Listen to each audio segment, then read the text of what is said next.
I think, really it's Chris who's going through and designing these, and we kind of go back and forth on them as, different ideas on these sequences. Different things that I've wanted to do before that he's had ideas on, and it's the collaboration of Chris and I.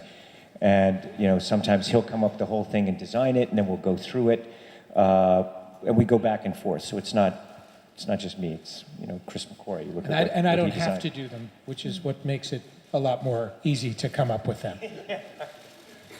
Like the helicopter, I always wanted to do an aerial helicopter sequence. This is stuff McHugh's wanted to do it also.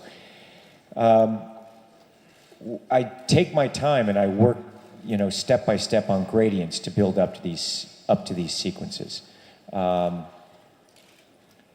I can't tell you how complicated they are, actually. To try to explain it to someone, you really have to be there and kind of live through it. Because even when I'm flying the helicopter, there's times that I'm also doing camera operating, and I'm talking to, McHugh about the camera and performance, and we're talking about where we are in story at that point, and also with all the other helicopters in the air, not hitting the other helicopters, and having the rotor blades just a few feet off the wall.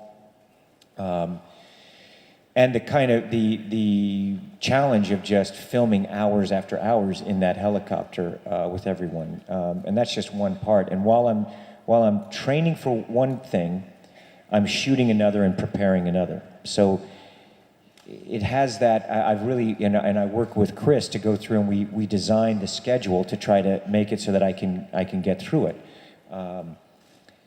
So that's what we do. We really try to figure out how can we do it, where can we put the camera, and is it worth doing for the audience? There's certain things that we go, and the thing is it's story. We're always talking about what's the story. What is the characters going through? What's the story? It's not just a stunt. We're looking for more than that. We want character, we want story, and it also has to be visually quite stunning. So you look at the locations that were chosen and how we approach it. So, and this has been decades that I've worked on these things to develop the technique, how to do it.